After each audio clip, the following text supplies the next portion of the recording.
السلام عليكم ورحمة الله وبركاته. اللهم صل وسلم وبارك على سيدنا محمد. ان شاء الله النهارده هنعمل البتنجان بطريقة جديدة، مش هنقليه ابدا طبعا، لان القلي دلوقتي طبعا احنا عارفين انه غير صحي بالنسبة للاكلات الصحية، فاحنا هنعمله بطريقة مختلفة وهنشوف هنعمله ازاي. اول حاجة بجيب بتنجانتين وابدأ طبعا ان انا بشيل الجزء العلوي اللي فيها ده، تمام، وهاجي اقطعها بالطول شرايح كده، تمام. هقطعها كلها شرايح بالطول كده في سمك يعني حوالي سنتي اهي، عشان طبعا انا لسه هدخلها الفرن اهي. هعملها حوالي سمك سنتي كده، مش هدخلها قوي ومش هرفعها قوي، تمام. بعد ما قطعت البتنجان بالسمك ده زي ما احنا شايفين، هبدأ بقى ارصه في الصاج بتاعي. طبعا انا حاطه الصاج اهو، وهرصه على الصاج اللي انا مجهزاه، تمام، بالشكل ده، تمام. بعد ما ارصه بقى هشوف انا هعمل الخلطه بتاعته اللي انا هدهنه بيها، تمام. هاجي ارص كل البتنجان بتاعي في الصاج اللي انا هدخله الفرن، وبعدين هبدأ ان انا اعمل له التركيبه والخلطه اللي انا هعملها هدهنه بيها. هجيب الطبق بتاعي بالشكل ده، هحط اول حاجه زيت زيتون، تمام. انا هدهنه بالخلطه اللي انا هجهزها دي. هحط عليها هحط على زيت الزيتون ده فلفل اسود، تمام. هحط توم باودر، تمام. هحط شويه من الثوم البودر اهو بالشكل ده. هحط شويه من الاوريجانو،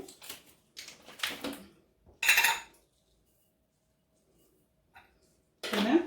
هحط شويه من البابريكا،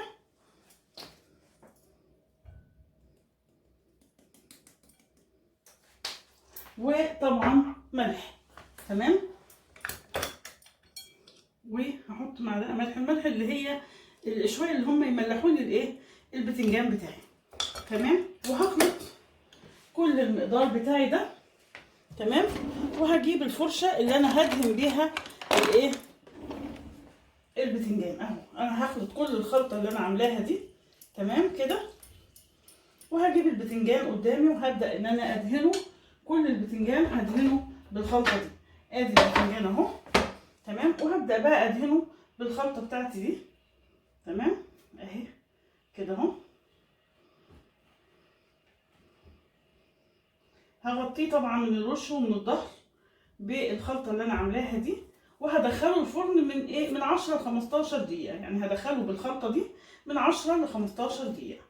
ليه؟ انا يعني هخليه يطرى الاول، ويبدا ان البتنجانه نفسها تبقى زي مستويه، عشان اقدر احط عليه بعد كده الخلطه اللي انا هكونها او اللي انا هعملها بعد كده، تمام. اهي بدهن الوش بتاعه بالشكل ده، وبرده هدهنه من الظهر، يعني هدهن الوش والظهر بتاع البتنجانه، تمام. ادي الخلطه اللي انا عاملاها اهي، هدهنه وش وظهر، تمام، عشان البتنجانه بتاعتي تستوي، وبعدين تقدر تقبل الخلطه اللي انا هعملها عليها، تمام. اهي بالشكل ده هقلبه، وعلى الوش التاني نفس الحكايه، هدهنه بنفس الطريقه اهي. هقلبه على الناحيه التانيه بالشكل ده، وهبدا برضو بنفس الطريقه ان انا ادهنه، تمام. اهي هكمل كل البتنجان بتاعي بالشكل ده. بعد ما دهنت البتنجان كله بدخله الفرن لمده حوالي من 10 ل 15 دقيقه، وبعدين هشوف هعمل ايه، تمام. هبدا بقى اجهز العصاج اللي انا هعمله للبتنجان.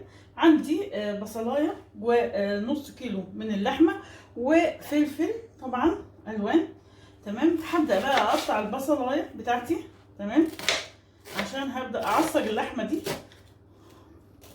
اهو. بقطع البصل،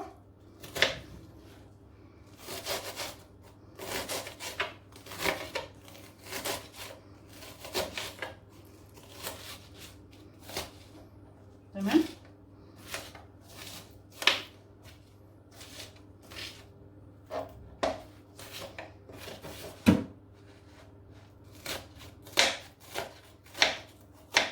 ونفس الحكايه هقطع الايه الفلفل. انا طبعا هحط البصل الاول في الطاسه، وبرده هجهز الفلفل بتاعي. تمام، بنفس الطريقه.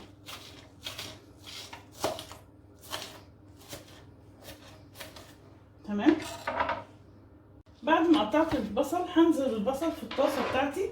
تمام، هجيب الطاسه اهي وابدا انزل بالبصل في الطاسه، وبنفس الطريقه برضو هقطع الفلفل بتاعي. تمام، ادي البصل اهو. تمام،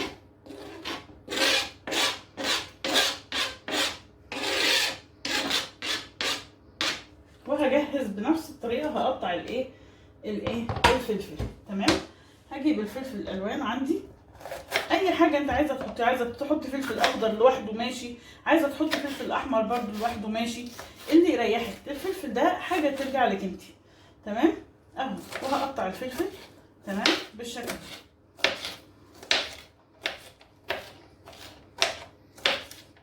تمام، باجي على النار بقى دلوقتي هحط البصل. تمام، وهبدا بقى ان انا اسوي الحاجات بتاعتي. اول حاجه هعمل ايه، هحط زيت زيتون. تمام، على البصل، ابدا اشوحه شويه. تمام، اما يبدا يصفر هبقى انزل عليه ببقيه الحاجات اللي انا مجهزاها. تمام، ادي طبعا البصل هبدا ان انا هشوحها. تمام، اما تبدا البصله تخش انها تصفر بقى كده تدبل، هبدا انزل عليها الفلفل اللي انا مقطعاه. تمام، ادي الفلفل اهو، هنزل عليها بالفلفل وهقلب ده كله. تمام، اهو، وابدا اقلب كل ده. تمام،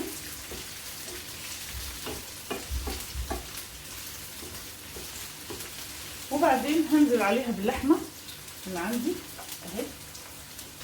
تمام،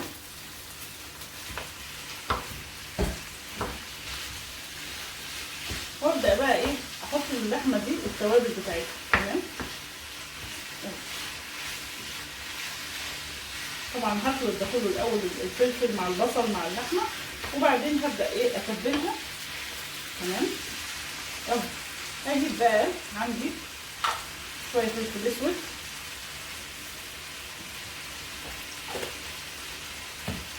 كمون. تمام،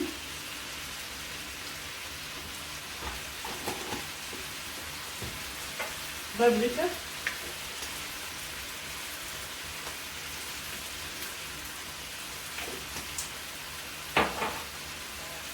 كزبره،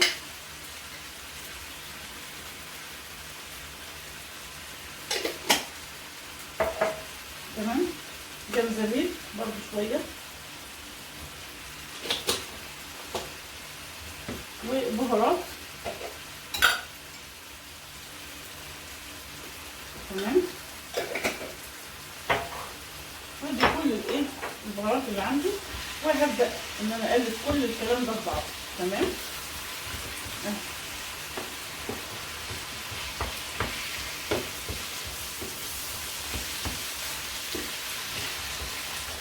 طبعا انا هحط ملح بس مش هحط ملح دلوقتي، انا هحط ملح بس بعدين.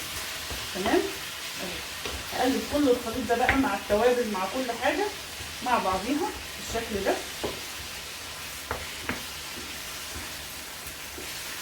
عشان يمتزج كله مع بعضه ويستوى مع بعض. تمام، اهو. تمام، هجيب بقى الصلصه بتاعتي، هقلبه طبعا التوابل مع اللحمه كويس جدا اهي.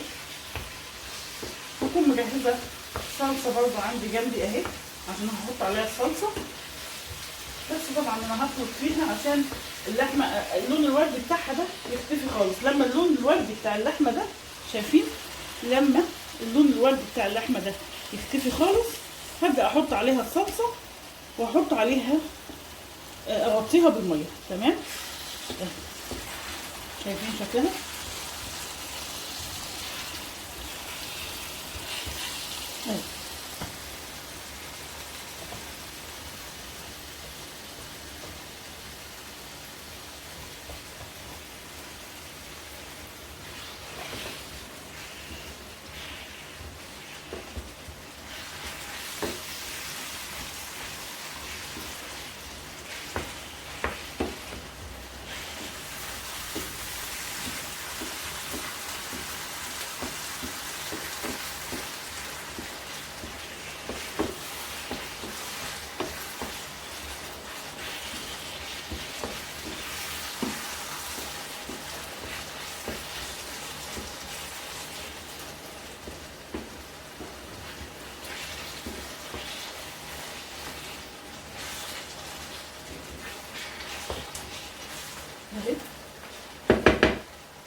هبدا احط عليها صلصه بقى كده.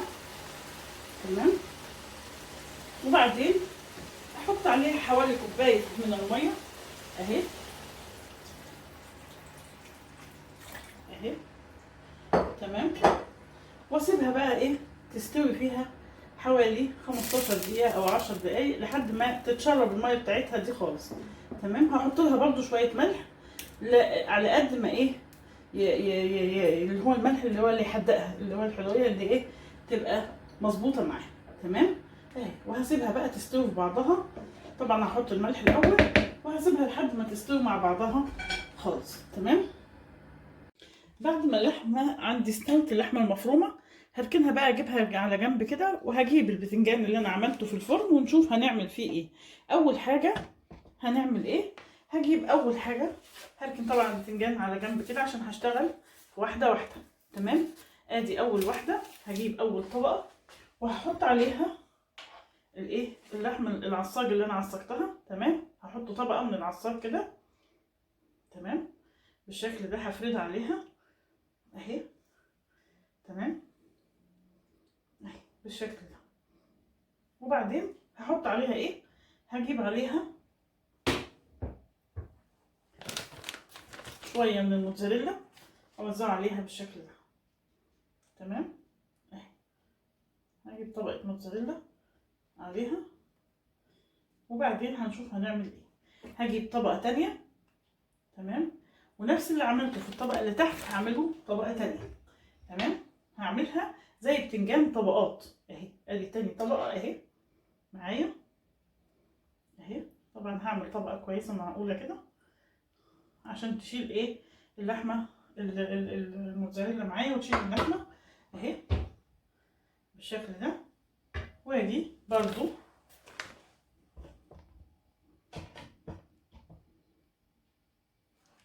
احط عليها الايه الموتزاريلا اهي بالشكل ده، طبقه الموتزاريلا. وبرضو طبقه ثالثه، يعني بعملها زي 3 طبقات.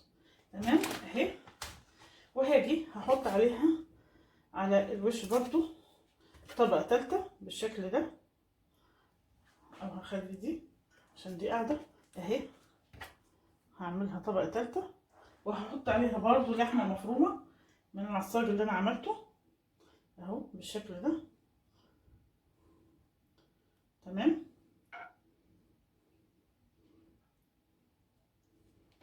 واحط عليها برضو ايه طبقه.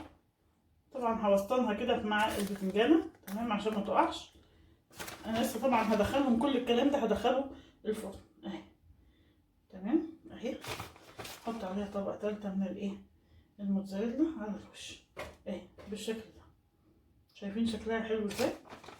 نفس القصه هعملها، هكررها تاني في بقيه الايه البتنجان اللي عندي اهي. ادي طبقه وهاجي احط عليها طبقه من اللحمه المفرومه اهي كده اهو بالشكل ده. هفرد طبقه من اللحمه المفرومه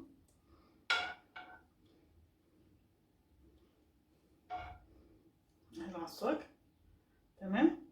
وعليها نفس القصه هحط عليها شويه من الموتزاريلا، طبقه موتزاريلا. طبعا الموتزاريلا دي هتسيح في قلبها طبعا في الفرن، وهتبقى يعني مديها طعم جميل جدا اهي. شايفين شكلها؟ هاجي احط طبقه تانية.